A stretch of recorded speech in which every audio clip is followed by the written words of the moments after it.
عثمان الحیری ایک عظیم ولی اللہ گزرے ہیں.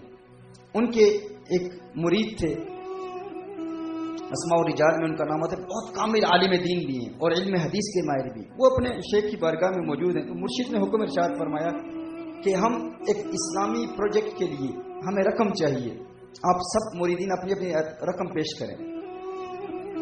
تو وہ مرید تھے، وہ امیر مرید تھے، بڑی دولت تھی ان ایام میں، ان کے پاس بہت دولت تھی.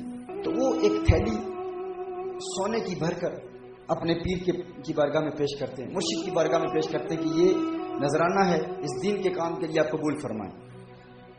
جو ہی وہ پیش کرتے ہیں تو باقی سارے مریدین جو وہاں بیٹھے ہیں انہوں نے نعرے لگانا شروع کر دیا، سبحان اللہ، ماشاء اللہ، شیخ عثمان الحیری کا اتنا بڑا مرید، دیکھو اللہ نے دولت دی ہے، اللہ نے نوازا ہے، لیکن یہ لانچی نہیں ہے، یہ اللہ کی خاطر دینے والا ہے.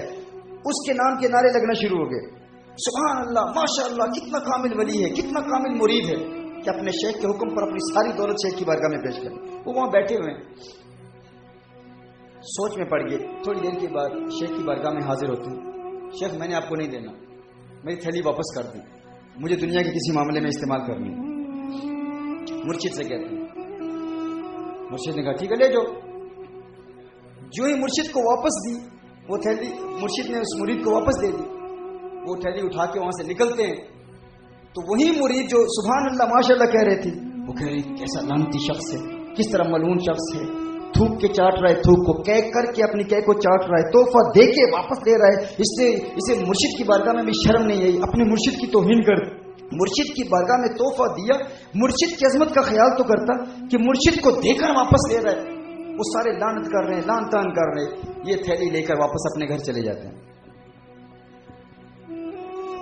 واپس جاتے ہیں، رات کی تنہائی میں مرشد کے پاس واپس آتے ہیں اور مرشد سے عرض کرتے ہیں میرے شیخ آپ نے حکم ارشاد فرمایا تھا تو میں نے آپ کی بارگاہ میں وہ تھیلی اللہ کے لیے دی تھی، اللہ کی رضا کی خاطر دی تھی، لیکن جب میں نے وہ تھیلی دی، وہ سونا آپ کو سارا دیا تو فوراً میرا نفس بیدار ہوا. جب لوگوں نے نعرے لگانا شروع کر دیے تو میرے نفس نے کہا تو بڑا کامل ہے، تو اپنی دولت اللہ کی راہ میں دے رہا ہے. تو میرا نفس خوش ہو گیا.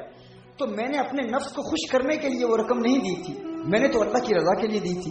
لیکن جو ہی میرا نفس خوش ہوا تو میرے دل میں یہ وسوسہ پیدا ہوا اگر نفس خوش ہو گیا تو میرا ایمان برباد ہو جائے گا. میرا مقصد آپ کے ہاتھ پر بیعت کرنے کا یہی تھا کہ میں اپنے نفس کو ختم کروں، لیکن اس سے تو نفس کو زندگی مل رہی ہے. میرے شیخ میں آپ کی بارگاہ میں یہ تھیلی پیش کرتا ہوں، لیکن میری آپ سے یہ التجا ہے، میری آپ سے ایک تمنا ہے، یہ آرزو ہے، یہ خواہش ہے کہ یہ راز فاش نہ کیجیے گا. اب لوگ جو مجھ پر لعنت بھیج رہے ہیں، میں چاہتا ہوں کہ میرے نفس کو اس لعنت کے ذریعے میں ختم کروں. پوری زندگی اس راز کو فاش نہ کیجیے گا. یہ تھیلی آپ کے لیے ہے، لیکن چونکہ میں اللہ کی رضا کے لیے دینا چاہتا تھا یہ سارا سونا، لیکن وہ دیا اللہ کی رضا کے لیے تھا، وہ نفس کی خوشی کا باعث بن گیا. لیکن شیخ اب رات کی تنہائی میں آپ کی بارگاہ میں پیش کرتا ہوں. اب ہوا کیا، شیخ بھی کامل تھے، شیخ عثمان الحیری صاحب کرامت ولی اللہ، عظیم ولی اللہ. انہوں نے کہا پوری زندگی کسی کو بتائیے گا نہیں، میں چاہتا ہوں کہ ساری زندگی یہ لوگ میرے نفس پر لعنت کرتے رہیں. اب ماجرا یہ ہے کہ ساری زندگی جب تک یہ شیخ زندہ رہے، جس گلی سے گزرتے باقی سارے پیر بھائی یہی کہتے ارے لعنتی شخص کہہ کر کے چاٹنے والا ہے، اپنی مرشد کی بھی عزت نہیں کی. ساری زندگی لوگ اسے مرشد کا گستاخ کہتے رہے، لیکن وہ مرشد کی بارگاہ میں مقبول شخص رہا. جب اس دنیا سے گیا تو پھر مرشد نے بتایا کہ یہ میرا کامل مرید تھا. یوں نفس کو مارتے ہیں. ہاں جو واقعی حقیقی مرید ہوتے ہیں، جو واقعی پیر بھائی ساری زندگی لعنت کرتے رہے لیکن وہ خوش ہوتے رہے اور نفس کو بار بار کہتے رہے ایک مرتبہ تو خوش ہوا تھا نا، اب ساری زندگی تجھے لعنت بھیج کے تجھے موت دوں گا. تو اس لیے اس نفس کو کنٹرول کرنے کا پروسیس جو پہلا سٹیج ہے وہ یہ ہے کہ مباح پریکٹسز سے آپ بچیں. آج یہ ارادہ کر لیں کیوں ہم ہر بات میں اپنے نفس کی بات مانتے ہیں. جو کھانا چاہتے ہیں وہ ہمیں مل جاتا ہے، جب سونا چاہتے ہیں ہم نیند کر لیتے ہیں، جب پانی پینا چاہتے ہیں پی لیتے ہیں، چائے پینا چاہتے ہیں پی لیتے ہیں. جس قسم کی خوراک چاہیے تو اپنے نفس کو ہم نے اس قدر آزاد کیے ہوئے، وہ جو کہتا ہے ہم کرتے ہیں تو ہم گناہوں سے کیسے